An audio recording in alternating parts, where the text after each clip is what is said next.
Bonjour à toutes et à tous, bienvenue dans cette émission spéciale où l'on suit ensemble le 94e congrès des départements de France. Lutter contre la désertification des territoires, désenclaver, penser les paysages sans agriculture, comment les départements aménagent les territoires et à quelles difficultés sont-ils confrontés? On suit ensemble cette table ronde.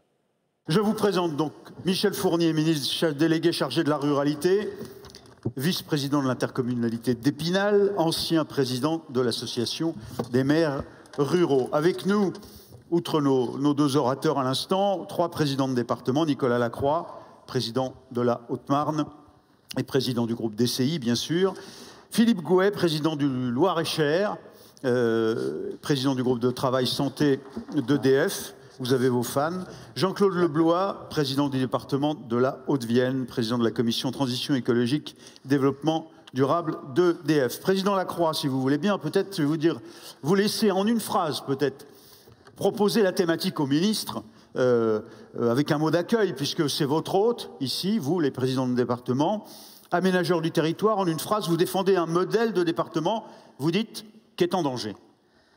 Bien, monsieur le ministre, c'est un Haut-Marnais qui va parler un Vosgien. Vous connaissez bien le département. On a parlé de vie quotidienne. C'est l'engagement du quotidien des départements. Le département, c'est l'échelon du quotidien. C'est l'échelon qui agit chaque jour pour la vie des habitants de leur territoire. Et ce modèle, il est en danger. Vous le savez, monsieur le ministre, vous qui connaissez bien les maires ruraux, vous connaissez l'attachement des départements aux communes, aux petites communes, aux territoires ruraux. Ce modèle, il est en danger parce que nous sommes très souvent le premier partenaire des communes, le premier partenaire dans leurs investissements, le premier partenaire en ingénierie, leur premier partenaire dans l'accompagnement des plus fragiles.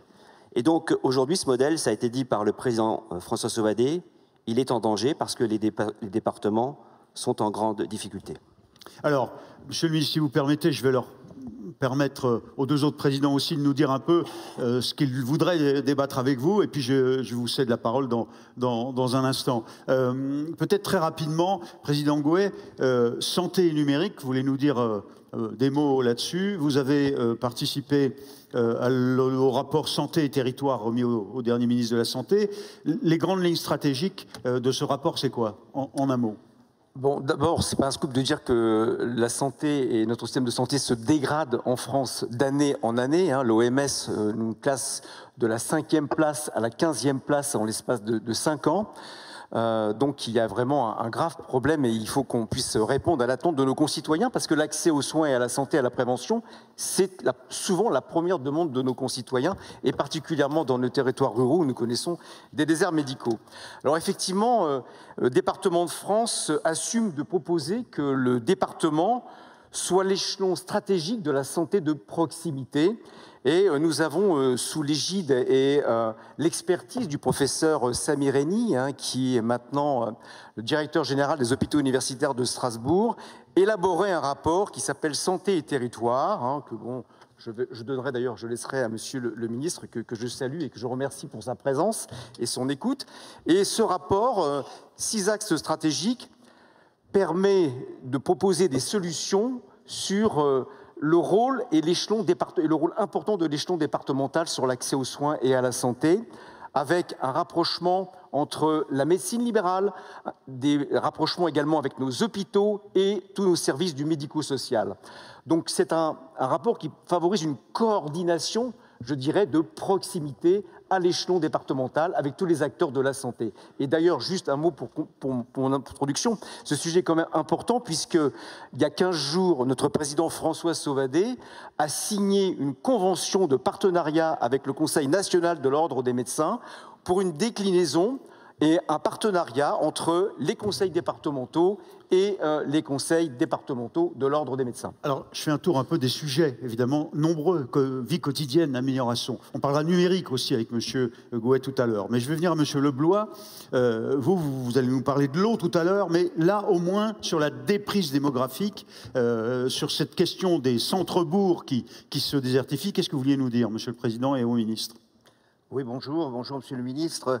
Moi, ce que je voudrais faire, tout d'abord, c'est faire le lien entre les services apportés et la présence de la population sur un territoire. Les deux phénomènes sont très liés pour apporter des réponses à la désertification.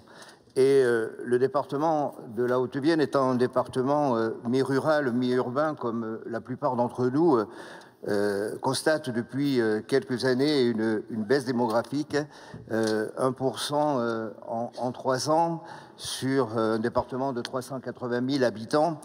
Et nous nous sommes appuyés sur les chiffres de l'INSEE pour connaître un peu plus en détail où se trouvait cette baisse démographique et quelles étaient les possibilités qui nous étaient offertes pour essayer de réduire cette baisse-là. Les départements sont une collectivité des solutions, ça a été dit à plusieurs reprises. Donc on a innové en apportant un dispositif dans les bourgs, puisque c'est dans les bourgs où se trouvent les services à la personne, où peuvent se trouver les services publics, à condition qu'il y ait de la population, à condition que le bâti ancien soit occupé. Et on constate effectivement que la baisse démographique se traduit par des fermetures de bâtiments, de logements, de maisons dans les centres-bourgs. Donc depuis le début de l'année 2025, nous avons apporté un dispositif d'aide à l'acquisition immobilière sur les centres-bourgs, oui, en prenant en charge les frais de notaire.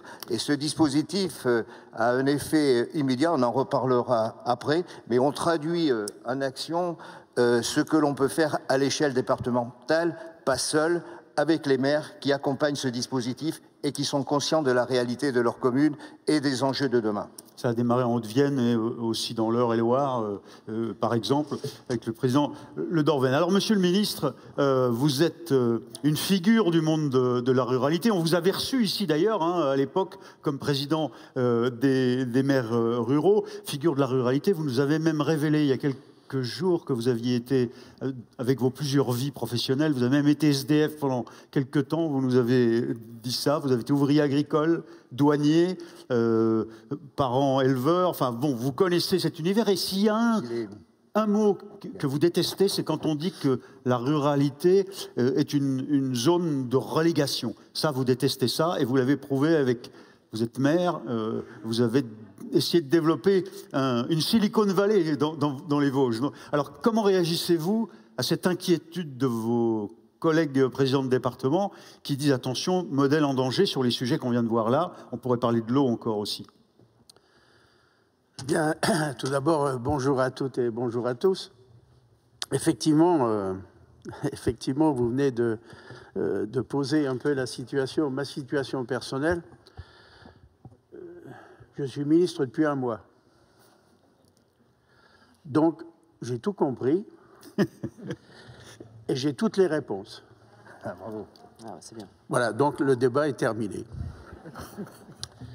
Vous savez, il est très difficile dans le fait que, effectivement, ma fonction antérieure de président des maires ruraux était certainement plus facile que celle de ministre de la ruralité.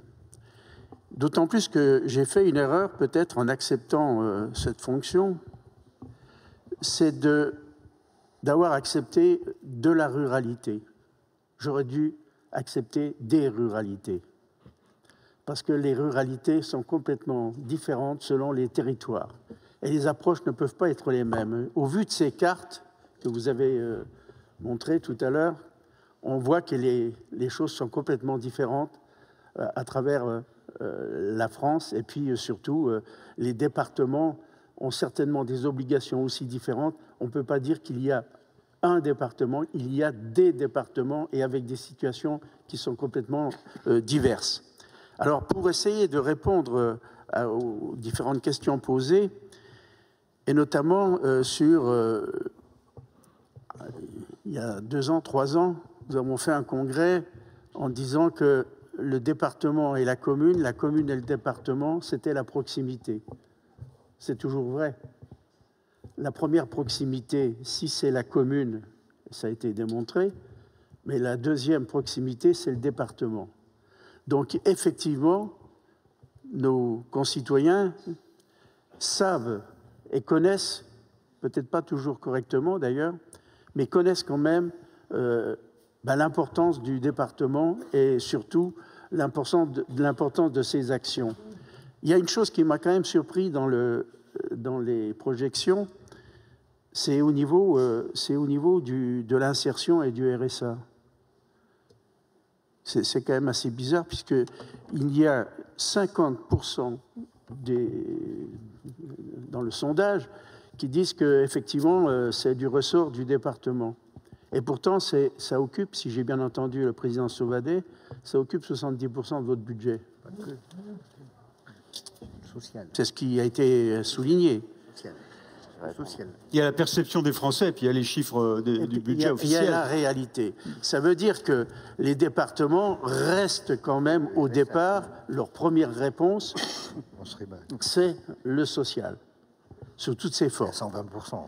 Alors, en ce qui concerne ces partenariats et cette nécessité de travailler en commun et surtout de pouvoir conserver au niveau des départements, c'est ce que tu as évoqué, monsieur le président de la Haute-Marne, c'est l'intérêt aussi que les départements aient ce regard sur les communes, et notamment les communes rurales, dans les aides, parce que ça, c'est indispensable.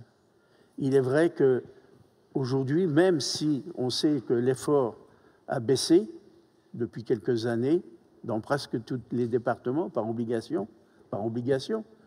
mais on arrive encore à des aides aujourd'hui conséquentes.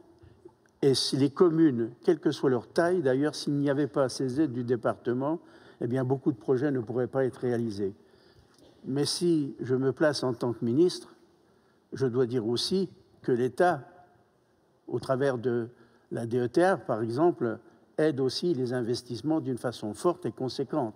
Donc, il faut associer toutes les potentialités, y compris celles des régions aujourd'hui, pour faire en sorte que les communes puissent être aidées dans leur réalisation.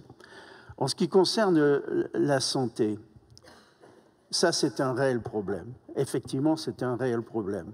Alors, je ne sais pas si effectivement la santé peut-être... la réduction ou la réduction de ce que l'on appelle les déserts médicaux, ça peut être une action du département. Beaucoup de départements l'ont envisagé, le font d'une certaine façon, mais il faut bien le dire, il y a aujourd'hui un manque de praticiens qui est énorme, qui est dû à ce que l'on sait, c'est-à-dire à un moment donné, numerus clausus qui a été gelé. Il faut, on le dit, il faut une dizaine d'années, voire plus, pour arriver à que les choses... Mais ça ne suffira pas. On sait très bien qu'aujourd'hui, pour remplacer un médecin, il en faut 2, voire 2,5. Tout simplement parce que la vie a changé. Parce que ces praticiens, eh bien, ils ont aussi une conception de la vie qui est la conception de beaucoup de nos administrés, c'est-à-dire que le travail est une chose, mais la société de loisirs en est une autre. Et comment arriver à faire en sorte que les deux puissent se concilier? Je pense que dans l'action du gouvernement, et notamment les annonces que fera Sébastien Lecornu, demain, Premier ministre, par rapport à France Santé, il y aura des initiatives de prise, parce que ça, franchement, c'est plus possible. Je le dis parce que je le vis personnellement. J'ai 75 ans, je n'ai pas trouvé de médecin de ville, médecin de proximité, à moins d'1 heure de mon domicile. À un moment donné, tu te poses des questions quand même. Donc cela, il faut absolument, effectivement, que là, il y ait des mesures fortes. Et j'essaierai, moi, dans ma fonction nouvelle, de faire comprendre que s'il n'y a pas des mesures fortes à un moment donné, y compris un peu plus dirigistes, eh bien, on n'arrivera pas à régler cette situation. En ce qui concerne... Je voulais en profiter, monsieur le ministre, pour faire rebondir Nicolas Lacroix, par exemple, pour qu'il nous décrive un peu ce qu'il a mis en place. Là encore, vous êtes à quelques heures d'une inauguration, je crois. Qu'est-ce que, en matière d'organisation de santé? Bon, d'abord, la vie quotidienne et l'engagement des départements, ce n'est pas que la ruralité. Ici, on a des départements très urbains, et on intervient partout, dans les villes, dans les quartiers, dans les villages, dans les bourgs, dans les hameaux. Donc il ne faudrait pas non plus réduire le rôle des départements et de la vie quotidienne uniquement aux territoires ruraux.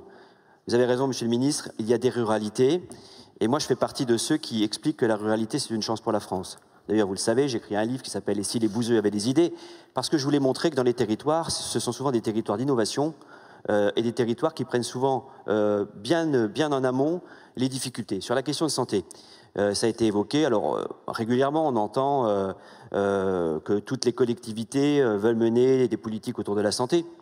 Moi, je reste persuadé, mais mon collègue Philippe le dira mieux que moi, que l'échelon départemental est le meilleur échelon pour traiter les questions de santé. Questions de santé d'ailleurs, qui sont des questions qui devraient être traitées par l'État, mais à défaut, les collectivités, évidemment, se sont engagées sur ces politiques, parce que finalement, c'est quand même la priorité des Français. Ça n'a pas été dit. La priorité des Français. Alors oui, effectivement, la loi 3DS, qui est assez récente, elle a été largement discutée ici, on en a fait un enjeu à l'occasion de plusieurs congrès, en tout cas on a eu beaucoup de débats.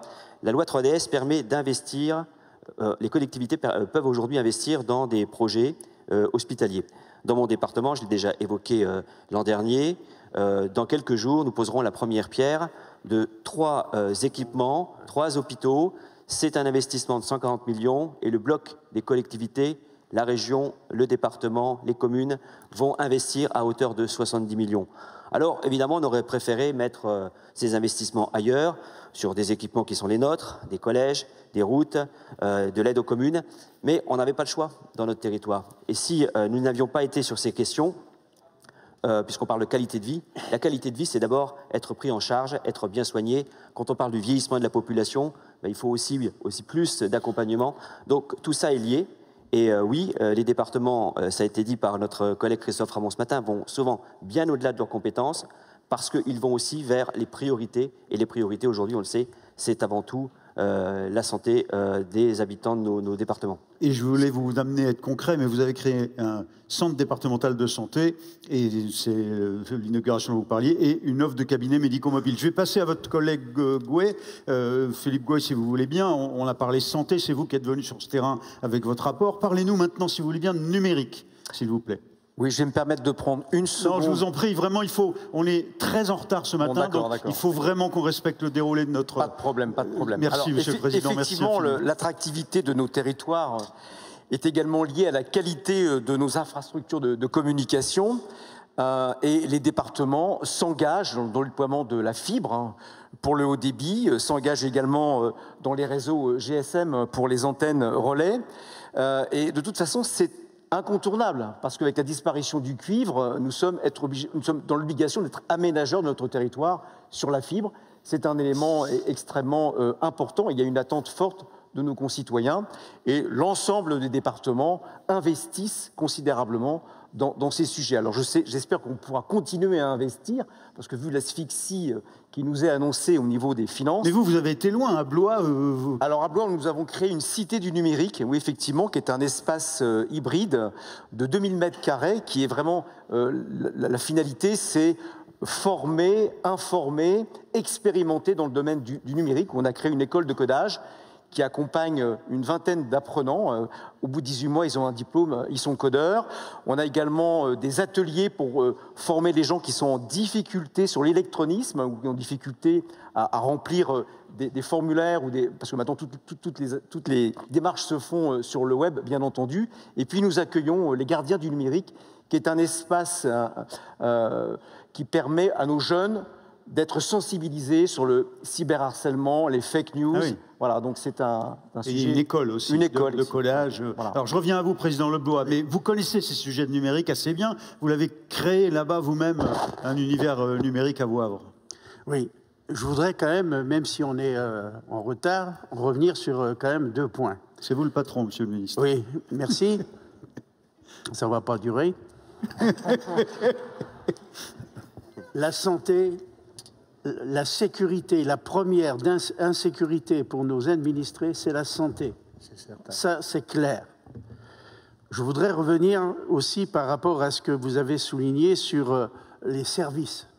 Les services, il ne faut pas oublier que il y a aussi une réponse qui est importante aujourd'hui dans tous les territoires, et notamment, pour faire simple, dans les anciens chefs-lieux de canton, c'est France Service. Et France Service est une réponse qui associe l'État et qui associe les collectivités, souvent les intercos, mais parfois aussi les départements. Et donc, ça, c'est quelque chose qui est primordial, parce que, effectivement, le premier interlocuteur, c'est la commune, mais souvent, c'est par le biais de France Service qu'effectivement, et donc ça, c'est quelque chose, c'est une politique qui va être confortée et qui va durer. Et puis, je voudrais simplement faire juste un point sur ce qui a été souligné. Là, franchement, je partage totalement, c'est la réhabilitation du bâti en milieu rural. Il y a des potentialités énormes qui ne sont pas utilisées parce que l'on veut toujours concentrer, parce que l'on pense que les réponses ne sont que dans des concentrations. Et quand on évoque le problème du logement aujourd'hui en disant qu'il y a une crise du logement, nous avons les solutions, et dans tous les territoires. Et ça peut aller très bien en cohérence avec le ZAN, par exemple, c'est-à-dire la protection en fait, des surfaces agricoles. Et surtout, ça permettrait de redynamiser les centres de village qui sont souvent, pas partout, mais qui sont souvent dans des situations difficiles. Et là, les départements, ainsi que les opérateurs départementaux, doivent avoir un rôle important à jouer, peut-être plus important qu'aujourd'hui, parce qu'il y a des communes, et j'en sais quelque chose, je l'ai fait, il y a des communes qui souhaitent effectivement regarder cela et faire en sorte du développement. Et puis pour répondre, puisque... Sur le numérique, franchement, le numérique, je crois qu'on est un des pays, la France, où la couverture est une des plus fortes. Ben, je crois qu'il faut saluer simplement ce qui a été fait et ce qui continue de se faire par les départements. Pas seulement les départements, en partenariat avec les régions, en partenariat quelquefois avec les intercommunalités ou les communes. Mais franchement, quand on voit que tout le monde peut s'associer sur une... c'est une obligation, c'est un service, c'est une nécessité, eh bien, effectivement, le résultat est à la hauteur. Donc, on est toujours prêt à dénoncer ce qui ne va pas trop en France. Il faut aussi saluer ce qui peut aller. Et de temps en temps, un cocorico, ça fait du bien. Alors, il y a un sujet qu'on retraitera tout à l'heure sur l'agriculture, mais sur lequel le président Leblois voulait intervenir, c'est l'eau. Oui, avant d'intervenir sur l'eau, je voudrais, par rapport... Quand vous dites avant, président, je suis très inquiet. Non, mais ça va aller assez vite. C'est pour Venons à l'eau. Une proposition à monsieur le ministre sur la réhabilitation du bâti ancien. On partage cette préoccupation. J'ai été maire d'une petite commune pendant plus de 20 ans et je sais qu'il y a des efforts à faire. Et aujourd'hui, il y a des dispositifs qui existent. Il y a Village d'avenir, Cœur de ville, Petite ville de demain. Mais il manque dans ce schéma un modèle économique qui va de l'ingénierie jusqu'à la finalisation des projets. Alors, monsieur le ministre, en l'instar de ce qui existe au niveau de la rénovation urbaine avec l'ANRU, avec l'Agence nationale de rénovation urbaine, je vous ferai bien une proposition durant votre mandat. Oui, Est-ce qu'il y aurait la possibilité de créer une agence nationale de rénovation rurale pour accompagner les élus ruraux dans les projets qu'ils conduisent avec la participation du département? Et je pense que ce serait pour le monde rural un signe important d'encouragement pour remettre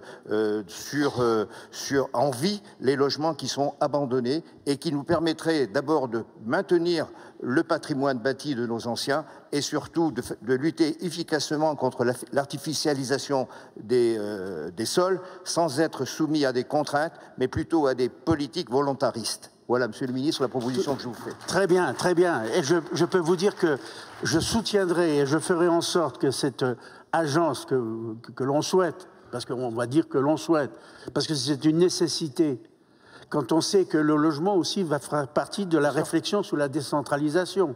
Ça va être un des points. Donc à ce moment-là, il faudra effectivement que l'on trouve ensemble la meilleure solution et il n'y aura pas de solution imposée. Il faut que ça soit décidé au niveau local parce que les situations sont complètement différentes. Mais là, je partage totalement et si j'étais encore président des maires ruraux, j'y suis encore un peu dans la tête, je dirais qu'il faut presque un plan Marshall pour la ruralité pour le logement, parce qu'il y a de très grandes nécessités par rapport à ça. Merci, Monsieur le Ministre. On parlera de l'eau tout à l'heure dans la troisième table ronde sur l'agriculture. Je voudrais qu'on remercie Michel Fournier pour son intervention et Monsieur Gauthier et les présidents de département. Je vais vous demander de rejoindre la salle. On va parler maintenant dans une autre table ronde. On vous retrouve tout à l'heure, Monsieur le Ministre. Je garde avec moi Stéphane Zumsteg. Je vous laisse tous redescendre. On va passer donc ce plateau où on va parler des routes et on va le faire, Monsieur le Ministre, avec votre collègue, le ministre Philippe Tabarot. Les routes, c'est parti.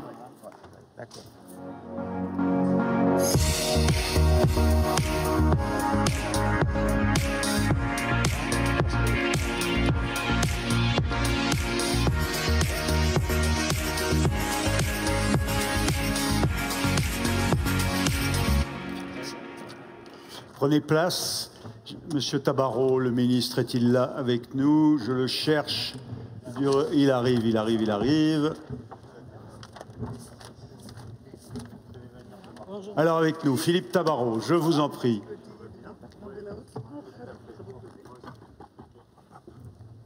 Où est-ce qu'on installe le ministre? Voilà, venez, je vous en prie. Très bien, et vous-même, prenez place. Philippe Tabarot, ministre des Transports, qui est avec nous donc. Avec nous, Marie-Lise Housseau, sénatrice du Tarn. Vous avez été maire de Sorèze, dans le Tarn, directrice de la Chambre d'agriculture du Tarn pendant 10 ans, ingénieure agro à l'école de Rennes. Merci, Madame la sénatrice, de venir représenter le Tarn à côté du président Ramon, bien sûr, et d'évoquer, on va le voir, comment le Sénat aborde ces sujets.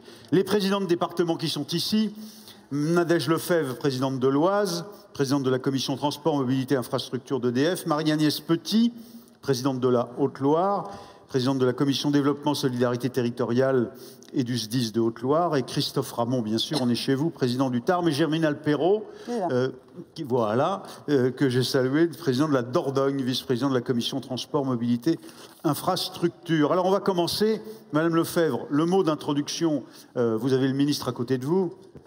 Madame la Présidente, si vous deviez résumer en une phrase le sujet que vous voulez traiter avec le ministre des Transports, beaucoup a déjà été dit. Vous avez une formule, qu'est-ce que vous diriez? La route doit... Madame Lefebvre ou Madame Petit? Je vous souhaite la parole. Pardon. Une brune et une blonde, mais c'est pas grave. Non, moi, je suis contente qu'aujourd'hui, à ces assises, eh bien, on ait le ministre des Transports et le ministre de la Ruralité, ou des Ruralités, parce que je suis assez d'accord avec lui, ce sont des ruralités. Tout simplement parce que ce tandem doit aussi exister au niveau des transports.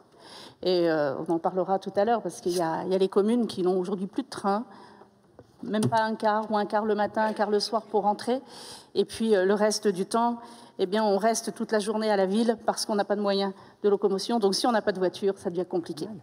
Moi, je voudrais simplement interpeller Monsieur le ministre, parce qu'il y a eu effectivement la conférence nationale dédiée au financement des infrastructures, mais ça me donne l'impression que les routes ont complètement disparu des infrastructures. Le résultat est quand même hyper décevant.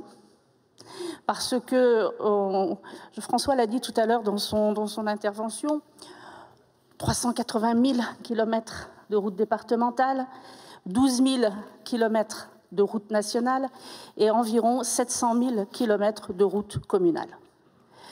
J'ai vraiment eu l'impression de perdre mon temps à venir aux réunions de cette conférence, parce que rien n'a été retenu pour les départements. Aujourd'hui, c'est plus d'1 million de kilomètres qui sont entretenus par les départements et les communes. C'est énorme quand il n'y a plus que 12 000 kilomètres de routes nationales. On est sur la fin des concessions autoroutières et on aurait pu penser quand même que les départements soient un petit peu au cœur. Parce que la route, on a toujours dit la route doit financer la route. On en est vraiment très très loin.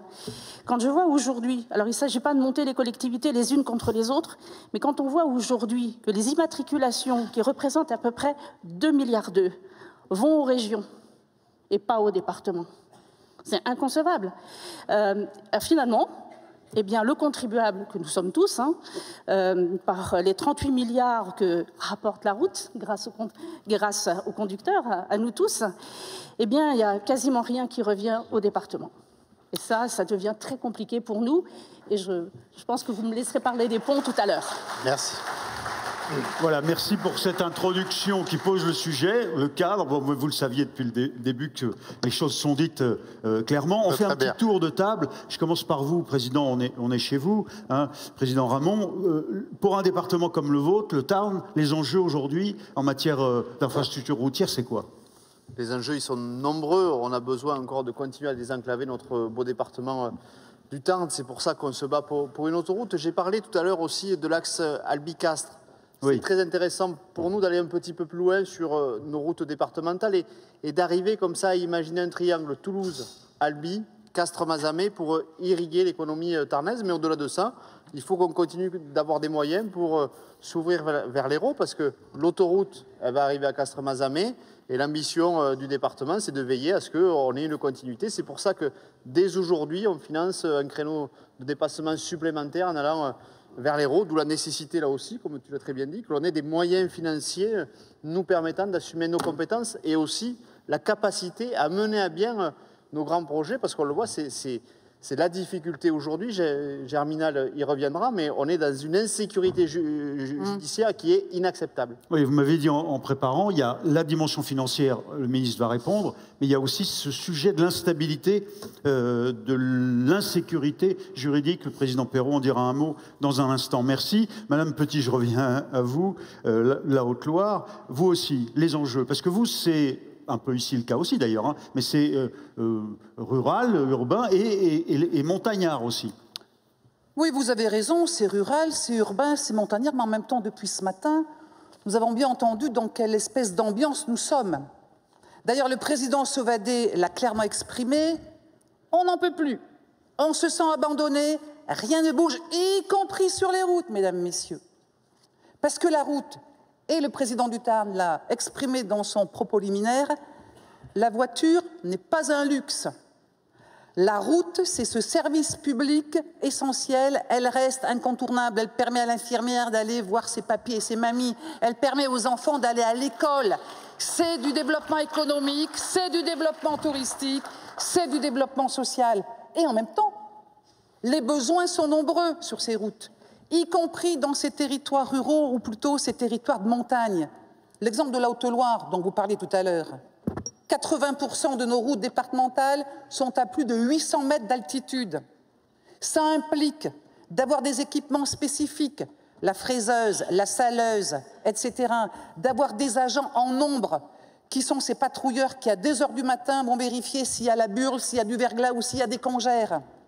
C'est aussi des matériaux supplémentaires, du sel, de la pouzzolane. En plus, quand vous avez le sel qui prend plus 20%, bonjour les budgets. Mais en même temps, ce sont des besoins exprimés sur toutes les routes départementales parce que le réseau vieillit. Parce qu'en même temps, nous avons les conséquences du réchauffement climatique. Le trop chaud avec le ressuyage, le trop froid avec le gel-dégel, les équipements plus lourds à l'essieu qui font que les équipements lourds détériorent effectivement nos infrastructures.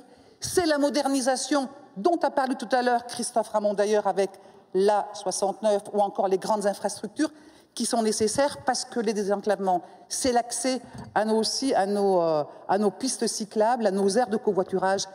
C'est le normatif exprimé dans ses besoins, le normatif des carottages pour voir s'il y a un peu d'amiante en sous-sol, le normatif qui, comme en Haute-Loire, me demande de mettre une couche culotte sous chaque pont à reconstruire parce qu'il ne faut pas qu'il y ait la moindre pierre qui puisse tomber dans l'eau. C'est le normatif qui nous coûte cher. Et donc, ce sont ces besoins qui sont exprimés. Sauf que, dans les contraintes budgétaires que nous connaissons les uns et les autres, les budgets routiers sont devenus une véritable variante d'ajustement budgétaire. Et ça, c'est grave, parce que nous sommes tous devant une dette grise qui pointe son nez. Et je voudrais demander à Stéphane Zumsteg de revenir juste, parce que les Français ne s'y trompent pas, sur la route, c'est écrasant, il n'y a pas de vision conceptuelle bobo sur le fait que, ben non, on pourrait peut-être s'en passer. Qu'est-ce que disent vos chiffres? Qu'est-ce que disent vos chiffres, Ipsos BVA? Ils disent deux choses, je vous les ai projetées tout à l'heure. C'est que d'une part, la place de la voiture reste absolument incontournable. Quand je dis incontournable, c'est à 99%, c'est-à-dire 100%. Tout le monde considère, et notamment à l'échelle départementale, que les déplacements en voiture sont souhaitables. Et surtout, parce que ce n'est pas juste un arbitrage entre différents modes de transport qui existeraient ou qui n'existeraient pas. Ce n'est pas juste des mobilités douces quand c'est possible ou pas. La voiture a un rôle fondamental, est irremplaçable dans une partie des territoires, à l'exception peut-être des centres, des très grandes zones ou des très grandes zones agglomérations, j'entends par là, et je vous le montrais aussi, la compétence des routes départementales est la compétence la mieux identifiée, la plus identifiée par vos administrés, 84% je crois, ce que je vous ai dit. Donc c'est évidemment massif. Ça veut aussi dire que le degré d'exigence de vos administrés à votre égard, vous, élus départementaux, sur ce point bien spécifique, il est important.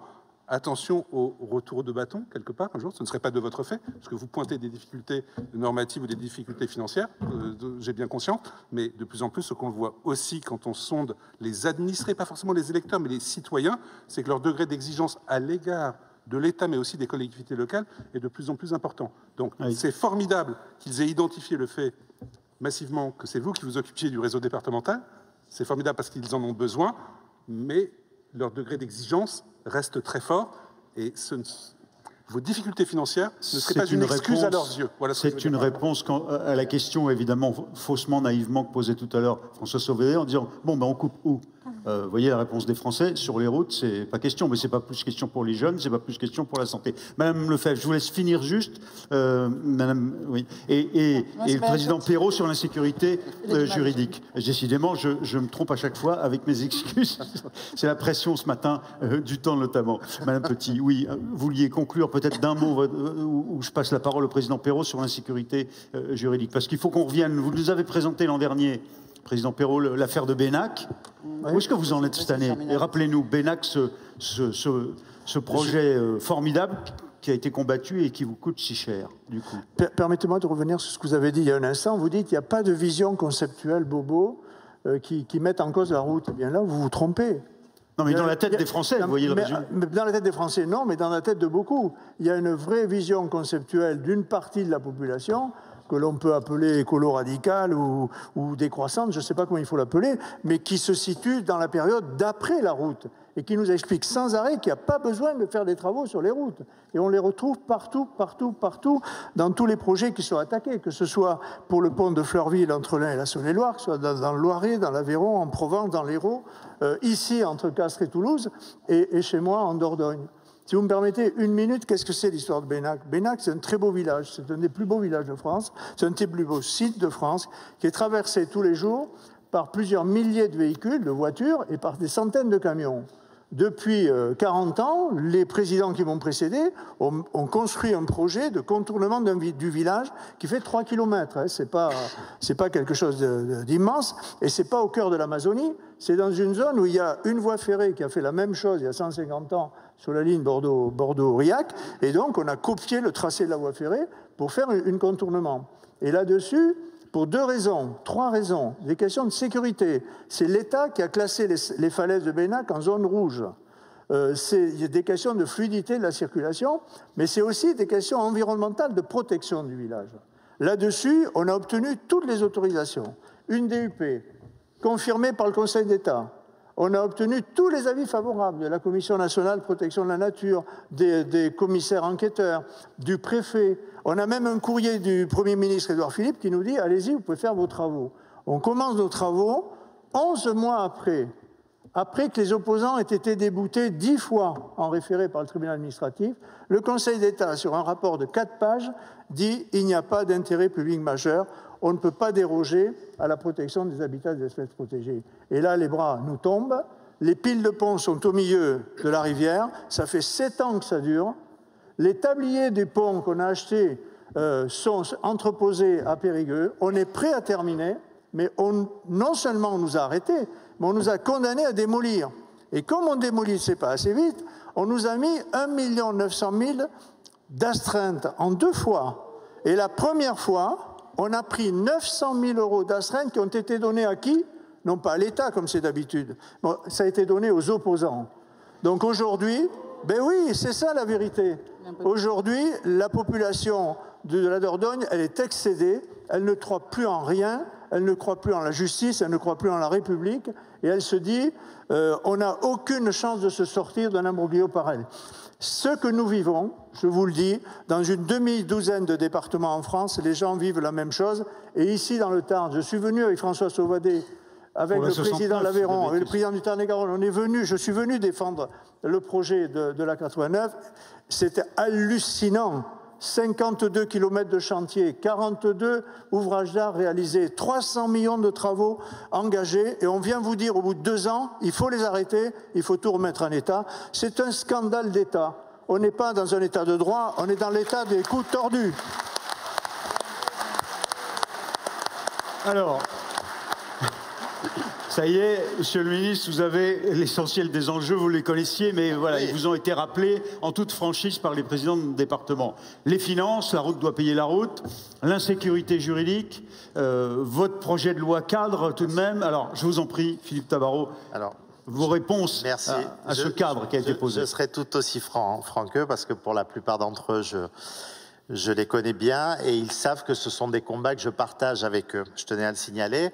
Je tenais à dire à Madame la maire d'Albi qui était là tout à l'heure, à l'instant, Stéphanie, je l'ai vu lui dire que je suis ravi d'être ici sur cette commune. Vous savez, il y a mon collaborateur de cabinet qui m'a dit la semaine dernière, écoutez, Monsieur le Ministre, pour la semaine prochaine, vous avez 2 choix dans votre programme. Vous avez la possibilité d'aller au Brésil, et je te le rappelais, Christophe, tout à l'heure. Vous avez préféré Albi. Pour la COP, pour la COP, puisque vous savez très bien qu'il y a des enjeux de baisse des émissions dans le transport ô combien importantes, ou de venir à Albi. Et je n'ai pas hésité une seconde, et croyez-moi, c'est pas démagogique, pour 2 raisons. La première raison, c'est parce que je suis profondément attaché à ce département du Tarn, parce que j'ai mon grand-père qui est né à quelques kilomètres d'ici, sur la commune de Blaye-les-Mines, que je suis très attaché également à un projet dont on a parlé, et j'ai fait plus de 3 visites ministérielles en moins d'1 an sur le projet de l'A69, et Christophe pourrait le dire aussi bien que moi. Et puis parce que je suis attaché au département de France, j'ai fait pendant 14 ans, j'ai eu des responsabilités en tant que vice-président, en charge notamment de toutes les affaires sociales, et je sais ce que vous connaissez, je sais la difficulté qui sont les vôtres pour gérer ces départements. Cette introduction passée sur les réflexions qui ont été faites. Le constat, je fais le même constat que vous, que nos politiques d'aménagement, et tu l'as dit Nadège, que ce soit à la ville comme à la campagne, ne sont pas... le transport n'est pas au cœur de ces politiques, a mis beaucoup de temps pour être au cœur de ces politiques. Et on se retrouve dans des situations où on n'arrive pas à développer des zones d'activité, des zones d'éducation, des zones de santé, de loisirs, parce qu'il n'y a pas de transport adapté, où on met ces zones et ensuite on met du temps à faire venir les transports. Tout cet aménagement du territoire a été fait de manière totalement... non coordonnées, et on se retrouve dans ces difficultés de manque de mobilité. La deuxième, pour revenir sur ce que tu as dit, Nadège, bon, tu ne peux pas nous reprocher de dire, par exemple, il n'y a pas de train, il n'y a pas de ça, et quand on parlait tout à l'heure de la conférence de financement, de se dire que quelque part aussi, il faut penser à tous les modes, parce que ça c'est important, et tu le disais, il faut qu'on soit dans l'esprit de la complémentarité des modes de transport. Moi, ça a été mon maître mot pendant ces 10 mois, de le rappeler, je le faisais quand j'étais sénateur avant. Je pense que les modes de transport, pour être efficaces, doivent être complémentaires. Le bon mode de transport, c'est celui qui est au bon endroit pour vous permettre de faire souvent du porte-à-porte, et dans ton département, tu le sais, comme dans d'autres départements. L'autre idée aussi, c'est que pour le routier, je me suis battu, notamment par rapport à ce qui a été très justement dit, où chaque année, au Parlement, on essaie de sucrer des budgets de l'Agence de financement des infrastructures de transport qui serait pour le routier, parce que le routier, pour certains, est un gros mot. Et là aussi, dans le cadre de cette complémentarité, je me bats pour ces projets.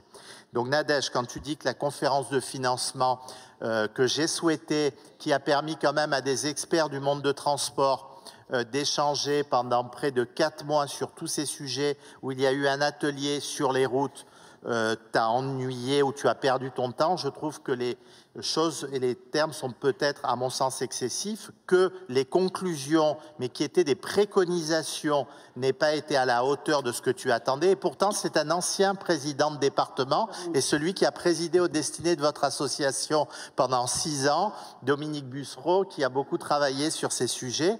Je pense, et peut-être les choses ont été mal comprises, qu'en dehors du constat qui a été fait de dettes grises dans notre pays, par exemple, et on a besoin de ces investissements, le plus important, c'est d'arriver à une loi cadre.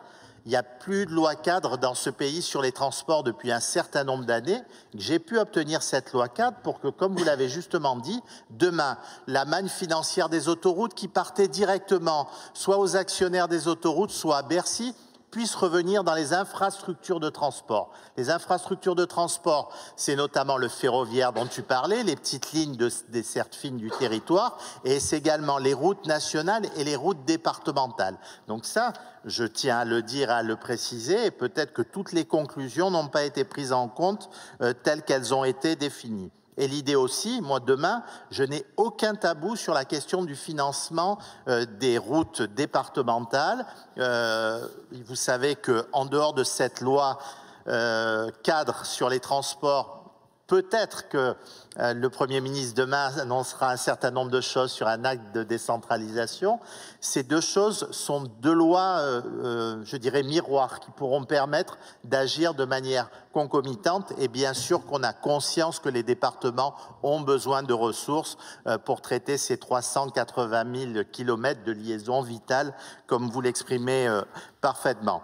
Vous dire aussi, je vais être dans un truc un petit peu plus personnel parce que tu m'as piqué, mais c'est bien, ça m'a donné la force de te répondre, de vous dire, les amis, je ne sais pas ce que dira le président Larcher tout à l'heure, c'est que si j'ai accepté de rester dans ce gouvernement, si j'ai accepté là que tout le monde se retourne vers moi et me rejette quelques responsabilités, c'est justement pour apporter ce dont parlait le président Sauvadet tout à l'heure, de la continuité dans l'action publique, pour pas que dans quelques semaines encore, vous ayez un nouveau ministre des Transports à qui il faut tout réexpliquer. C'est d'avoir un budget pour pouvoir aider, financer tous vos projets au sein de l'Agence de financement des infrastructures. Et c'est de se dire que moi, j'ai écouté les territoires plutôt que le diktat de mon parti qui disait de ne pas continuer au gouvernement et qu'il fallait absolument sortir de ce gouvernement. Donc voilà, ça je veux le dire aussi très clairement. Et puis, sur l'aspect qui me tient particulièrement à cœur, qui est l'aspect de la 69, mais qui n'est pas de la 69, et tu l'as très clairement rappelé. Ce qui se passe ici, la raison pour laquelle je suis venu 3 fois, tu le sais mieux que quiconque, la raison pour laquelle je garde en tête cette décision du tribunal administratif de Toulouse du 27 février. J'étais avec le président de la République au Portugal. J'ai appris ça, j'ai voulu tout de suite communiquer pour dire qu'on allait faire appel et qu'on était décidé à ce que ce projet puisse aller jusqu'au bout. Parce que déjà, mes parents m'ont éduqué dans l'idée que quand on commence quelque chose, on le termine. Et puis deuxièmement, je savais que ce n'était pas que l'enjeu qui est ô combien important pour le sud du Tarn, sa sécurité, son désenclavement, mais c'était aussi que ça allait avoir des conséquences sur tous vos projets et que ce qui s'était passé chez toi déjà, ce qui se passait entre l'un et les autres départements allait avoir des conséquences et des jurisprudences terribles. C'est la raison pour laquelle, pour que cela ne se reproduise plus, j'ai souhaité, dans le projet de loi sur la simplification, porter un amendement du gouvernement qui dit que la raison impérative d'intérêt public majeur doit être décidée dorénavant au début des procédures, au moment de la déclaration d'utilité publique. C'est ça la base.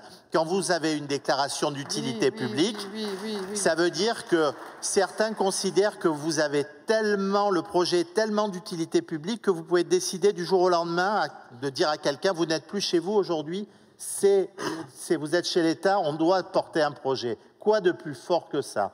Donc, de dire que toi, c'était 10 procédures que tu as gagnées, sur la 69, c'était 12 procédures, et qu'on se retrouve avec des chantiers qui sont arrêtés aux 2/3, avec des conséquences financières énormes, avec des gens demain qui ne pourront plus investir, que ce soit les élus prendre ces décisions aussi lourdes, et puis que ce soit également les entreprises qui ne vont plus vouloir faire les chantiers par rapport à ce risque juridique. Voilà, donc tous ces dossiers, je les ai clairement identifiés. Je suis à vos côtés pour essayer de les régler, que ce soit, ma chère Nadège, sur le financement, que ce soit pour toi sur la desserte des territoires et la complémentarité des modes de transport. Et messieurs, que ce soit pour vous et madame la sénatrice aussi, parce que tu t'es tellement battu sur ce projet, pour sécuriser juridiquement vos projets, parce que je crois encore qu'on peut entreprendre de beaux projets de mobilité, d'infrastructures de transport, et en général dans notre pays encore sans être empêché par un certain nombre de procéduriers et de mesures qui font que notre pays est gangréné par cette bureaucratie et par des lois. J'ai été sénateur, tu l'es toujours, dont on ne se rend même pas compte qu'on vote quelquefois et qui paralysent notre pays. Merci, monsieur le ministre. Alors Très bien. Avant que je donne la parole à la sénatrice Marie-Lise Housseau, Madame Lefebvre, vous voulez répondre très court, parce qu'il y a un débat entre vous. Donc si vous voulez dire un mot très court, je vous en prie. Non, je voudrais juste, enfin, sauf si après vous posez la question sur la dette grise, mais je voudrais juste revenir vite fait là-dessus, et je ne pique pas toujours les mêmes, parce que quand j'entends Laffitte, qui en réalité doit parler des gros projets, eh bien les routes nationales sont revenues sur le tapis, et c'est tout. Et en ce qui concerne le comité d'orientation des infrastructures, et qu'on me dit les départements ne sont pas clairs sur la dette grise, je suis désolée, c'est le CEREMA, l'IDRIM qui ont fait quand même les études avec un scénario, je vais dire, léger, un médian, et puis, bon, après, on ne va pas parler de celui qui est le plus intéressant, mais malgré tout, le médian est à 14 milliards. Sur la dette grise, ça veut dire quand même qu'il y a un retard accumulé dans l'entretien et que si nous ne travaillons pas effectivement sur ces routes, eh bien nos concitoyens auront beaucoup de mal à se déplacer dans certains endroits. Mais la base, tu l'as dit, vous le dites pour les routes, mais c'est ce que cette conférence de financement nous a permis. Si on arrive à obtenir cette loi cadre, je suis resté, je le redis, au gouvernement parce que le Premier ministre m'a promis cette loi cadre, c'est de dire que les financements du transport doivent aller au transport et pas à Bercy. C'est ce pourquoi je me bats. Et après, on pourra les répartir équitablement en fonction des responsabilités des uns et des autres, aux régions pour le train, à l'État pour les routes nationales et surtout au département pour la partie structurante que vous avez à gérer. Et pourquoi pas également en lien avec les concessions autoroutières, parce que vous avez souvent les voies départementales qui amènent aux concessions autoroutières. Alors, Madame la sénatrice, en tant que parlementaire et du Tarn, comment vous réagissez? Est-ce que vous partagez le constat des présidents de département? Alors, première chose, je voudrais répondre un petit peu tout à l'heure au président Sauvadet, qui s'est adressé aux parlementaires et qui a fait appel à notre sens des responsabilités. Bon, j'espère que le message sera largement diffusé dans les médias. Vous dire que, bon, malheureusement, on déplore, nous aussi, ce qui se passe, mais on a une société fracturée et on ne peut pas le nier. Et les députés qui sont élus sont le reflet de cette société. Et donc, tant qu'on n'aura pas amélioré la situation, il y a fort à parier qu'on aura ce type de comportement. Ceci dit, bon, moi je suis sénatrice. Gérard Larcher tout à l'heure vous parlera, mais c'est la Chambre des collectivités, des territoires, et donc je peux vous dire qu'on sera très attentif à ce que les départements ne soient pas ponctionnés autant que c'est prévu quand même dans le projet du gouvernement. Voilà. Je pense qu'il vous le redira également. Voilà. Vous disiez, en ce qui concerne les routes, il faut réfléchir à un nouveau modèle économique. Ça s'inscrit dans ce démarche sur la loi organique. Alors, vous dire aussi que sur le constat que font les départements, je le partage complètement. Moi, j'étais maire. C'est vrai que les départements, ils entretiennent 380 000 km. Les communes, elles en entretiennent 700 000. Oui. Et on n'a pas de financement dédié, en tout cas de moins en moins. Et c'est vrai que les routes, ça devient un peu la variable d'ajustement. Quand on a fait nos projets principaux, on essaye de réparer un peu les routes. Moi, quand je suis devenue maire, j'ai découvert les vertus du pointe-à-temps. Je ne savais absolument pas ce que c'était avant de devenir maire. Ça veut dire qu'on comble les trous plutôt que de réparer. Et c'est vrai qu'il y a quand même une grosse différence entre le réseau autoroutier qui est en excellent état, où la bande de roulement est refaite tous les 12 ans, et le reste du réseau où c'est refait tous les 24 ans. Donc on a un réseau très dégradé. Et pour nos concitoyens, ça a été dit, mais c'est une des premières, enfin pour les municipales, tous les maires le savent, c'est quand même un des sujets de préoccupation les plus importants. Et c'est vrai que dans nos départements ruraux, on se déplace encore beaucoup en voiture. Aujourd'hui, il y a de très nombreux maires et conseillers départementaux qui sont présents ici. Demandez combien sont venus avec le chemin de fer ou avec un bus. Zéro. Bien sûr. On est obligé de se déplacer en voiture. Et ça, même si vis-à-vis des associations environnementales, c'est mal vécu, parce qu'on dépense du gaz carbonique, parce qu'il y a tous les enjeux climatiques, on peut dire tout ce qu'on veut, la route restera indispensable sur le département. Donc la loi cadre proposée par le ministre, vous êtes pour les parlementaires en soutien à ce projet? Tout à fait en soutien, parce que c'est vrai qu'on se rend compte que le gouvernement a quand même, enfin l'État a quand même la mission d'orienter et de gérer quand même l'ensemble du réseau. Or, cette compétence, elle est devenue complètement éclatée entre les départements, les communes, les concessions autoroutières. Et donc, il n'y a pas de programmation, il n'y a pas les outils non plus nécessaires pour anticiper sur l'état de ce réseau. Donc, une loi cadre est certainement indispensable, mais aussi peut-être un changement dans la gouvernance.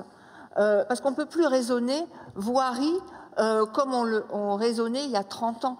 Et maintenant, il faut prendre en compte les évolutions climatiques, la décarbonation, le multimodal, l'articulation avec les autres moyens de locomotion. Quand vous parlez de changement dans la gouvernance, vous parlez des sociétés d'autoroutes, par exemple Oui, mais je ne sais pas si on pourra rester éternellement avec une répartition, une partie à la commune, une partie au département. Voilà. Il faudra peut-être...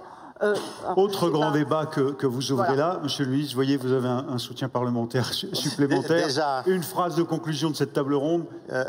Pour revenir sur ce sujet, je ne veux pas que l'idée de la loi cadre soit perçue, de l'acte de décentralisation dont vous parlera le Premier ministre, soit une énième loi, un énième cadre qui va complexifier les choses. L'objectif, c'est justement par rapport à ce que tu disais, de la lisibilité, de l'efficacité et la fin de cette confusion permanente et de dégager les moyens nécessaires par un fléchage qui soit très clair. En tout cas, c'est l'objectif qui est le mien et je dirais qui est un objectif transpartisan parce que quand j'ai vendu ça au Premier ministre, je lui ai dit dans le contexte politique qu'on traverse si compliqué au Parlement, il y a peut-être un seul sujet ou un rare sujet qui peut être transpartisan, c'est celui des transports. Alors il faut y aller et y aller à fond en respectant les limites de vitesse quand même. Merci Philippe Tabarot, merci à toutes et à tous pour cette table ronde. On va parler agriculture et viticulteurs au cœur de notre héritage et de votre avenir. Et on va le faire à nouveau avec Michel Fournier, le ministre qui nous rejoint. Vous restez ici avec nous. Merci à toutes et à tous. À tout de suite, agriculture et viticulture. C'est parti.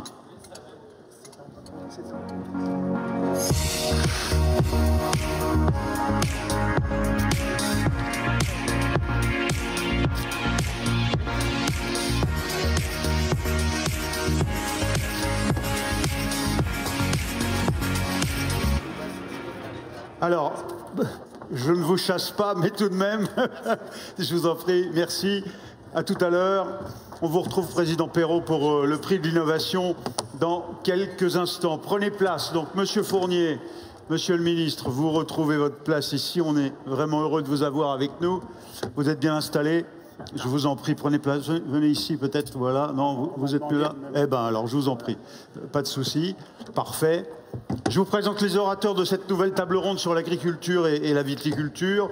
Et je vais commencer, j'allais dire noblesse oblige au moins, avec les événements que vous avez vécus par Hélène Sandranier, présidente de l'Aude, membre de la commission des finances locales du département de France. André Acari, président de la Saône-et-Loire, président de la commission des SDIS des services incendie d'EDF. Et Pascal Coste, président de la Corrèze, vice-président en charge de l'agriculture et de l'alimentation d'EDF. Et je vais vous proposer à vous, Président Coste, d'ouvrir cette table ronde en résumant en quelques mots, mais la question est posée aux autres aussi, de la thématique que vous voulez traiter sur l'agriculture et la viticulture avec le ministre Michel Fournier. Je vous en prie, Président Coste. Bonjour à toutes et à tous, Monsieur le ministre, bienvenue ici. Je pense que vous connaissez aussi ces sujets agricoles. Je pense que l'agriculture est aussi une composante très très importante de la ruralité. Je pense que c'est important et ça nous amène à traiter aussi de quelle politique d'aménagement du territoire pour notre territoire. Nos collègues à l'instant parlaient de tous ces décroissants ou tous ces boboisants qui sont en train de scléroser notre pays et qu'on écoute certainement plus que ceux et celles qui au quotidien sont des gens de bon sens et font avancer le territoire. Et donc, on a véritablement besoin aujourd'hui de poser une politique d'aménagement du territoire, de faire en sorte qu'on puisse, sur l'ensemble du territoire, avoir 80% de l'espace qui est occupé à la fois par les forêts et puis par l'agriculture est une place aussi. Alors, on n'est pas à opposer les villes et les campagnes, on n'est pas à opposer d'avoir des locomotives, des métropoles et autres, mais il faut véritablement faire une place. Ça veut dire que dans la Constitution, c'est peut-être important qu'on puisse laisser une place aussi à pondérer le seul critère de population par des critères de surface pour permettre justement de retrouver un équilibre. C'est pas normal que dans des communautés de communes, 3 villes puissent être majoritaires sur 80 membres ou 80 communes d'une interco et bien d'autres de ce type-là. Ensuite, ça veut dire qu'il nous faut un gouvernement et un président de la République qui comprennent ce que veut dire politique d'aménagement du territoire. Et aujourd'hui, on est face à un choc démographique qui fait que dans nos territoires, notamment nos territoires ruraux, on va avoir du mal à maintenir à domicile nos personnes âgées. Et donc, appliquer une politique décroissante sur un territoire qui est déjà à l'étiage économique, qui est de manière uniforme. Ça veut dire que si on ne fait pas de la subsidiarité, si on ne fait pas à un moment aussi de la différenciation des politiques et qu'on permette d'appliquer de manière différente les jalons, eh bien on va finir de tuer des territoires comme les nôtres et donc l'agriculture qui est la base et la forêt qui est la base d'un certain nombre de nos territoires. Et donc on est aujourd'hui à des gens qui arrivent à la retraite, qui sont de plus en plus dépendants. Dans les 15 ans, on aura 2 fois plus de dépendants. Ce sont des générations qui ont donné quoi? Des bras à l'industrie, qui ont fait la grandeur de la France. Ils ont permis de nourrir l'ensemble de la population parce qu'on a eu tout l'aspect agricole qui a permis de nourrir la population. Ils ont aussi fourni des bas et de la chair à canon, à la fois pour la Grande Guerre, mais depuis pour les autres guerres. Et cela, aujourd'hui, on ne va pas être capable dans notre pays, en termes de solidarité, de pouvoir les laisser mourir chez eux, à la campagne. Il va falloir qu'ils reviennent mourir dans les villes. Donc c'est pour ça qu'on a besoin d'une politique d'aménagement du territoire, qui ne soit pas une politique qui consacre le Mercosur, mais qui permette à ceux qui travaillent localement dans l'agriculture et de la forêt de pouvoir exploiter nos bois et de pouvoir exploiter nos terres. Et vous dites bien que pour pouvoir maintenir les gens chez eux, il va falloir leur offrir les services nécessaires. Pour les avoir, il faut de l'économie. Et l'économie, c'est notamment l'élevage. Et vous tenez beaucoup à ce qu'on défende l'élevage. Expliquez-nous ça. Parce que c'est les paysages, parce que c'est aussi l'eau. Les prairies dans lesquelles il y a encore des bêtes aujourd'hui. Vous avez insisté sur ce point et vous avez mis pris des mesures en la matière. Oui, parce que en fait, si on ne maintient pas l'élevage et on ne remet pas de la polyculture élevage dans un certain nombre de secteurs qui est en train de disparaître, c'est la fertilité des sols qui disparaît. Et donc aujourd'hui, même l'agriculture conventionnelle, je ne parle même pas du bio, n'arrive plus à produire de manière conséquente pour pouvoir nourrir l'ensemble de la population face au choc démographique. Et donc effectivement, on a besoin de remettre de l'élevage. Est-ce que c'est stupide dans des zones du bassin parisien où on a la matière première, c'est-à-dire des céréales sur pâte, qui sont le poulet, hein, on a les céréales. Est-ce qu'on ne peut pas élever le poulet au même endroit et puis permettre justement de redonner de la fertilité dans les sols par la matière organique? On a besoin dans l'élevage de zones comme le Massif central, ici on est sur les contreforts, d'élevages qui sont que des élevages extensifs, qui sont faits à base d'herbes, qui permettent de maintenir toutes les surfaces humides. Parce que qu'est-ce qui s'est passé lorsque Napoléon a décidé de faire la forêt de Gascogne? Il a asséché le marais. Et on a découvert, Monsieur le Président des SDIS, qu'à Ostens, 3 ans après, ça brûle encore le sol. Parce que la tourbe, elle brûle. Ça veut dire que dans nos territoires, dans le château d'eau de la France, le Massif central, dans les Pyrénées hautes, si on ne maintient pas l'élevage, et donc la prairie, parce que pour maintenir de la prairie, il faut de l'élevage. Si on laisse partir des ligneux dans des zones humides, eh bien, ça va assécher ces zones humides et on n'aura plus d'eau demain. Et donc, aujourd'hui, il faut le dire, manger de la viande de nos territoires, comme le veau du Ségala qu'on a mangé ces 2 jours, eh bien, c'est un bilan carbone qui est positif. Il faut arrêter ce qu'on entend à la COP aujourd'hui, c'est scandaleux. Que bien sûr, on ne déforeste pas la forêt amazonienne. Oui, mais c'est pas ce que l'on fait chez nous. On maintient un équilibre et ça permet d'avoir la supérette du coin, d'avoir les services, d'avoir encore des écoles, d'avoir des milieux ouverts, d'avoir du tourisme et donc de maintenir une activité, d'éviter la décroissance du territoire. Et parmi les actions que mènent les départements ou que vous menez pour, chez vous, maintenir les agriculteurs, par exemple, vous avez mené un travail sur les vétérinaires, parce qu'il y a une désertification médicale humaine, mais il y a aussi un problème avec les végétaux. Et vous avez fait quoi? Racontez-nous l'histoire du SAVU.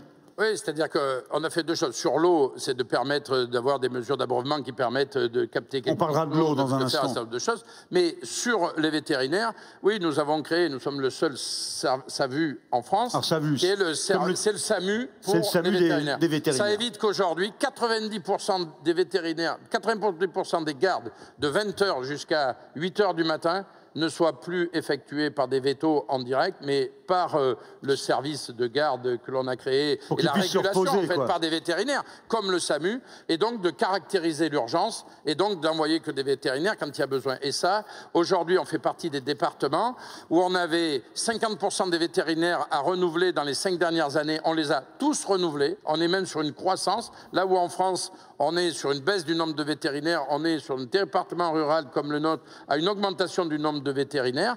On a financé, à l'instar de ce que l'on fait sur le plan de la médecine, les stages pour les vétérinaires. On a financé des maisons aussi de santé vétérinaire et donc de permettre, y compris du One Health, de maintenir des vétérinaires sur le territoire. Je voulais qu'on le cite parce que c'est un exemple évidemment flagrant de votre action. On va faire un détour par l'Aude pour parler d'un autre sujet, mais on va voir que c'est lié évidemment à l'agriculture et on va revenir à l'eau et à l'aménagement du territoire après avec le président Akkari. Madame Sandranier, vous avez vécu ce plus gros feu du siècle considérable chez vous dans l'Aude. Et faites-nous le lien. Alors pourquoi est-ce qu'on parle incendie sur agriculture ici, viticulture? Comment vous voulez l'aborder? Oui, bonjour à toutes et à tous, monsieur le ministre. Tout à l'heure, vous avez parlé des ruralités. Moi, aujourd'hui, j'en représente une. La ruralité des départements de la zone méditerranéenne qui sont le plus exposés au changement climatique. Et l'illustration, ça a été évidemment cet été, hein, ce feu terrible auquel nous avons été confrontés, 17 000 hectares, un feu de 25 km de long, un feu de 90 km de périmètre, hein, une fois et demi Paris. Et ce feu, il faudrait, à mes yeux, malgré cette douleur, il faudrait qu'il soit pour nous le moment d'une prise de conscience, parce que comme ça a été dit, derrière ce feu, c'est une sorte de détonateur. Ce feu, il est venu finalement nous montrer qu'est-ce qui se passe quand effectivement l'agriculture recule. Qu'est-ce que nous avons sur ce territoire de l'Aude? Nous avons essentiellement de la viticulture. Nous avons certes de l'élevage, puisque nous avons des montagnes, et je rejoins M. Coste sur le fait que l'élevage, ce sont des prairies, ce sont des milieux ouverts, et donc c'est une lutte contre le feu. Mais ces vignes de ce département de l'Aude, elles ont pendant des siècles et des siècles dessiné le paysage, aménagé le paysage. Mais depuis des années et des années, nous constatons effectivement le recul de cette viticulture. Cette viticulture, elle est confrontée à une crise, des facteurs exogènes, hein, les taxes, les marchés, etc., etc. Des facteurs également qui sont liés à des modifications de mode de consommation. Donc on boit moins de vin, on en boit autrement. Donc tout ça, c'est la question de l'adaptation. Mais ce que nous avons vu là sur ce feu, c'est que là où avant nous avions des vignes, aujourd'hui nous avions des friches. Et quand on a des friches, eh bien le feu emporte tout, dévore tout. Et pour aller jusqu'au bout, on a affaire aujourd'hui à des feux. Bon, je sais que scientifiquement, on ne peut pas parler d'un méga-feu, mais nous l'avons vécu comme tel, hein, avec des dynamiques de feu qui n'avaient jamais été vues. La modélisation n'existe pas pour ce feu. Eh bien, même sur des vignes, on a eu des sauts de vignes. C'est-à-dire qu'aujourd'hui, on a des sauts de feu de 1 kilomètre. 1 kilomètre. Le feu est capable de sauter 1 kilomètre. Alors, qu'est-ce que je dis, moi, aujourd'hui? Qu'est-ce que je viens vous dire, monsieur le ministre? Voilà. Je viens vous dire que si on ne prend pas ce sujet à bras-le-corps, ce sont des territoires qui vont disparaître. Parce qu'aujourd'hui, sur ces territoires, la question qui nous est posée et l'enjeu, c'est la question, de l'habilitabilité de ces territoires. Comment fait-on pour vivre? Alors, on n'a pas attendu l'État, hein. Le département vient de monter un plan de 10 millions d'euros. La région s'est associée au département en montant un plan de 10 millions d'euros. C'est 20 millions d'euros que nous allons mettre sur ce territoire. Ne me demandez pas comment j'y suis arrivée, hein. Parce que la même année où je suis obligée d'aller chercher 25 millions d'économies, il faut que j'en trouve 10 pour aller faire face à cette catastrophe. Il faut que vous preniez ça aussi à bras le corps. Donc il faut nous aider. Alors, il faut nous aider comment? Nous nous y mettons, je l'ai dit, nous avons soutien à l'agriculture. Le gouvernement est venu. Modification de pratiques. Je prends peut-être la parole de quelqu'un, mais évidemment, l'eau. La question de l'eau. Alors, pas l'eau n'importe comment, pas l'eau n'importe où, mais il faut nous aider parce que les ouvrages d'eau sont extrêmement coûteux. Le président Coste parlait tout à l'heure de différenciation nécessaire, de péréquation, d'équité. Vous vous dites qu'il faut prendre en compte la spécificité méditerranéenne. Qu'est-ce que vous voulez dire avec ça? Qu'est-ce que je veux dire? Je ne veux pas fâcher mes collègues, mais pour l'instant, il est clair qu'il y a un risque majeur en zone méditerranéenne. C'est nous qui, pour le moment, sommes le plus exposés. Bien sûr qu'il y a des feux ailleurs, je le vois, mais dans les proportions des nôtres, avec notre dérèglement climatique, où nous avons des températures supérieures à 40 degrés un mois pendant l'été, où nous avons des vents d'une violence inouïe, où nous avons des terres extrêmement sèches. Il faut commencer par faire de ces territoires des territoires d'exception, pour les modéliser, monsieur le ministre. Parce que ce qu'on fera chez nous, demain, on pourra aller le faire ailleurs. Et c'est ça qui nous permettra de faire face. Voilà. Alors, merci Mme Sandranier pour ce témoignage. Alors, vous pourriez presque dire, nous aussi, on est un territoire d'exception, pas uniquement parce que vous êtes le berceau de la race charolaise, mais pour l'élevage aussi, je la défends un peu.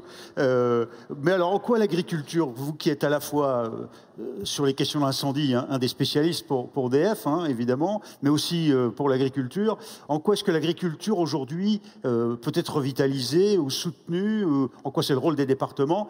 Président Akkari. En fait, c'est pour rebondir sur ce qui vient d'être dit aussi. Quand vous avez un territoire où, j'ai envie de dire, la bien-pensante aimerait qu'on ne touche à rien, on ne fasse rien, c'est-à-dire quand vous avez la disparition de surfaces agricoles, aujourd'hui, on incite à laisser la nature, finalement, se débrouiller tout seul. On voit le résultat, puisque finalement, sur des conséquences comme celle-ci d'un incendie, plus rien ne l'arrête. Le changement climatique est réel et il faut en effet s'appuyer sur les expériences de ces territoires qui sont durement touchés pour commencer à réfléchir sur nos territoires, comment s'adapter. Un mot sur la Saône-et-Loire, c'est le deuxième département agricole le plus important, qui s'appuie, j'ai envie de dire, sur deux masses, c'est-à-dire l'élevage de bovins et la viticulture. C'est 60% du territoire, qui est le 6e plus grand, ou 7e, je crois que la Côte d'Or est juste avant, mais 6e ou 7e plus grand territoire national en superficie, et donc 60% consacrés en effet à l'agriculture. Et vous avez à l'intérieur 230 000 hectares de forêt. Ce qui veut dire qu'aujourd'hui, si on ne s'appuie pas en effet sur ce qui se passe ailleurs, sur d'autres territoires, eh bien, on va aussi vivre les mêmes situations dans nos territoires.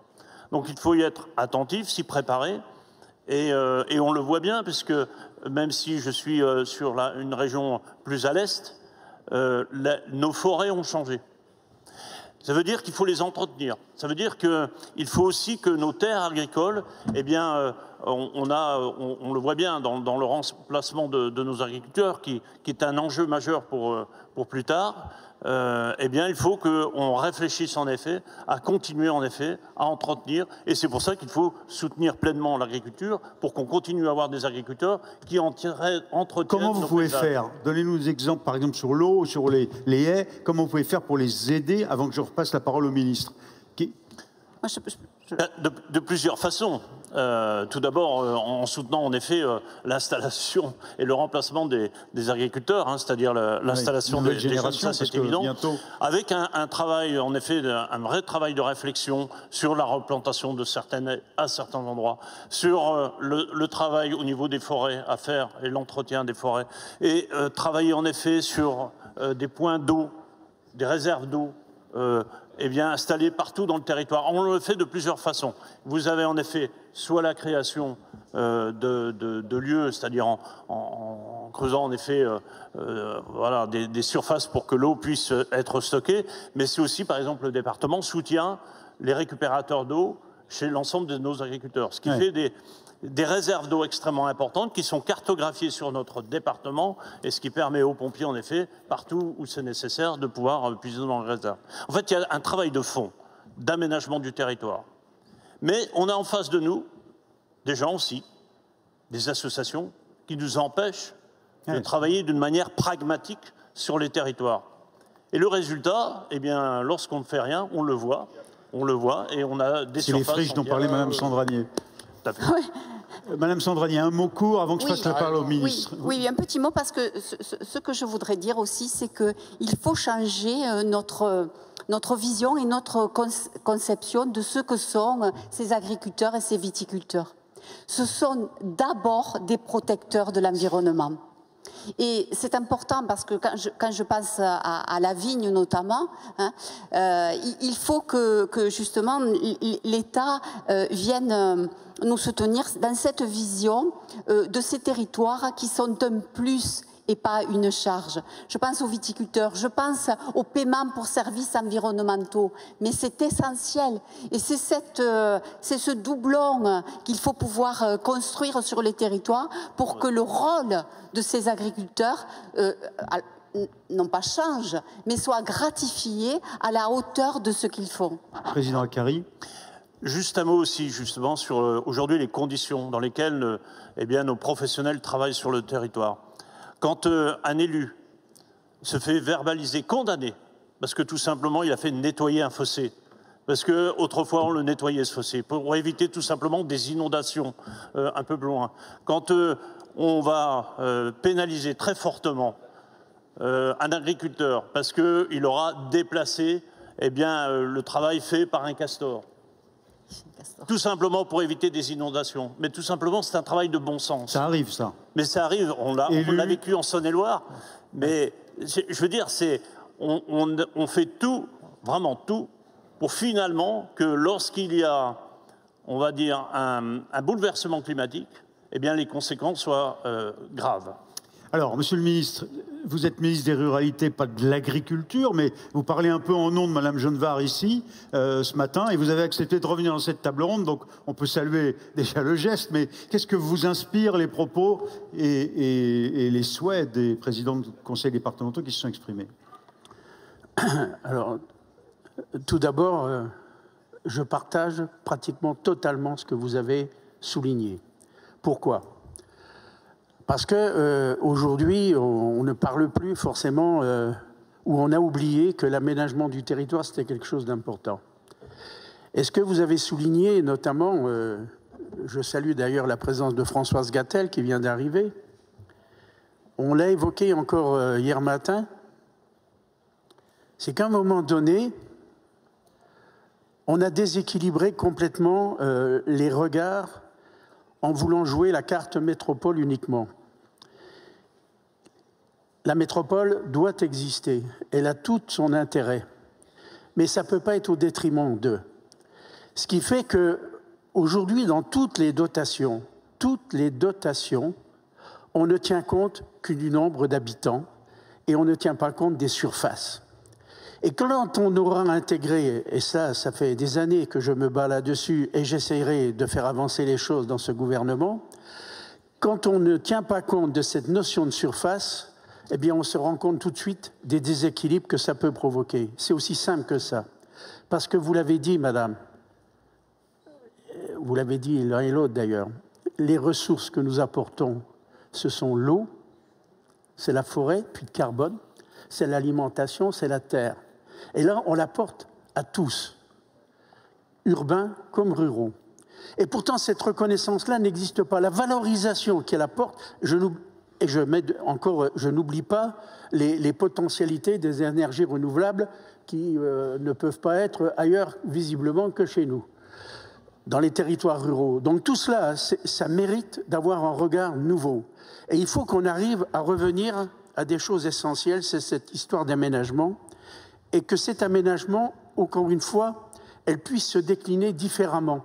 Les problèmes évoqués dans l'Aude par rapport à la viticulture, et vous avez raison de souligner que l'absence de vignes, parce que défrichement, déracinement, etc., nécessité par le manque de recettes ou l'impossibilité de pouvoir commercialiser, etc., ça entraîne tout simplement ce que vous avez souligné, et ça augmente la propagation des feux, et vous l'avez très bien souligné. Donc, on ne pourra pas traiter les choses de la même façon dans un département comme le vôtre que dans un département comme le mien. Mais il faut aussi changer le regard des gens. On est dans une société où on a perdu une notion de bon sens. Si on coupe un arbre dans une forêt, on est accusé de détruire l'Amazonie. Il faut arrêter. La sylviculture, c'est un métier, c'est une profession agricole, et il faut respecter le fait que l'intérêt qu'il y a, eh bien, c'est aussi bien de protéger par rapport à cette côté puits carbone, mais c'est aussi bien la valorisation du produit, c'est aussi bien la nécessité, parce que je suis dans un département où les résineux souffrent énormément. Pourquoi? Parce que, vous le savez, il y a différentes parasites. Eh bien, si effectivement on n'entretient pas, eh bien, on accélère le phénomène, etc. Donc il faudra à un moment donné que l'on puisse, pas seulement par rapport aux professionnels qui sont les agriculteurs, viticulteurs, forestiers, paysans, laboureurs, quelle que soit la fonction, il faudra aussi que l'État, je le dis, et ça je m'y engage, se penche sur cet aspect de la valorisation de la notion de surface, de manière à rééquilibrer les choses. Parce que vous l'avez souligné, une fois que l'accident existe, eh bien, il est trop tard. Et vous n'avez pas de réponse forcément. Est-ce que toutes les cultures sont assurées? Non, c'est pas possible. Toute forme. Donc, il y a tous ces aspects-là qui fait qu'à un moment donné, les choses peuvent s'améliorer si effectivement on considère cette nécessité de reconnaître la notion de surface. Et puis, il y a aussi un point que je voulais aborder, bien entendu. Aujourd'hui, ça a été souligné, je ne veux pas m'étendre sur le Mercosur, les positions ont l'air de s'éclaircir. Je ne sais pas si elles donneront satisfaction aux professions. Toujours est-il, il faut toujours regarder les choses du bon côté. Le bon côté, c'est quoi? C'est de se dire, voilà une proposition qui a été faite par des États ce sont des échanges libéraux, mais ça nous oblige à réfléchir. Ça nous oblige peut-être à prendre conscience qu'il y a d'autres problématiques, y compris dans les pratiques et dans les conditions d'élevage, y compris dans les pratiques agricoles. Tu as évoqué les ruissellements. et l'impossibilité de pouvoir travailler. C'est l'OFB, hein, entre guillemets, qui nécessite une obligation de on ne peut pas curer, etc. Mais on doit aussi regarder que certaines pratiques agricoles augmentent le ruissellement, ne serait-ce que par la qualité ou la fonction du labour. Et toutes ces choses-là, il faut que chacun puisse, à un moment donné, accepte de se mettre autour de la table et de se dire, encore une fois, les choses ne sont pas les mêmes dans tous les départements, mais se disent, Chambre d'agriculture, État, élus, toutes les responsables se disent comment on peut pratiquer au mieux dans nos secteurs. Parce que les pratiques culturelles sont effectivement différentes. Et puis, je voudrais quand même faire état d'expériences qui ont existé. Et je me souviens d'une expérience de pastoralisme. C'est dans le département du Bas-Rhin. Je peux la citer parce que c'est une femme remarquable, une élue remarquable, Alice Morel. Elle a permis la reconquête de son espace agricole par rapport à tout simplement une convention passée avec les différents propriétaires, de manière à rassembler des terres, de manière à empêcher que la forêt ne gagne trop, parce que les paysages doivent aussi être ouverts, et qu'en fait, elle puisse installer quelqu'un sur cette exploitation-là qui aujourd'hui perdure. Donc vous voyez, il y a des pratiques comme cela, et c'est localement que ça s'est construit. Eh bien, il faut imaginer toutes ces choses-là, et encore une fois, d'une façon différente. Et puis, si je ne veux pas être plus long, il y a quelque chose qui, moi, me fatigue. Je vous le dis simplement. On va arriver dans une période électorale. Ah bon? Ben, bien sûr. Enfin, je parle des municipales. Hein. C'est parti, là, même. Ouais. Ah oui. C'est même parti dans certains endroits. Oui, hein. c'est parti. Justement. Et quand on entend les personnes dire je pars en campagne, je vais faire campagne. Mais sacré tonnerre, nous, on ne fait pas cela. On vit la campagne. On est la campagne. Donc, ce n'est pas la peine d'aller faire campagne. On y est tous les jours. Donc, ben oui, c'est une réalité, cela. Alors, regardons les choses de cette façon-là. Faisons confiance aux gens qui vivent les choses au quotidien et permettons-les d'être à la table de toutes ces réflexions qui sont nécessaires. Sinon, bien entendu, madame, vous avez souligné la gravité des faits chez vous. C'est exceptionnel, malheureusement. Mais vous l'avez aussi souligné, qui pouvait imaginer que dans un département comme le mien, les Vosges, forestiers, il y ait des feux de forêt? C'était inconcevable. Et pourtant, les choses commencent à exister. Donc, il faudra bien réfléchir à tout ce que, aujourd'hui, la nature apporte d'éléments différents ou j'allais dire, pas de catastrophes simplement, il n'y a pas que des catastrophes, mais des éléments différents qui nous obligeront. Franchement, c'est un sujet clé, ça. Oui. Et il ne faut pas être dogmatique. Le problème, il est là. Et les gens qui sont dogmatiques, souvent, ils ne vivent pas les choses. Et quand quelque chose s'installe, on le voit, ils viennent de l'extérieur, voire de l'étranger, pour arriver à faire en sorte que les réalités du terrain ne puissent pas se faire. Merci à toutes et à tous d'avoir suivi cette table ronde sur le rôle de nos départements dans l'aménagement du territoire. Bonne fin de journée et à très bientôt sur les chaînes parlementaires.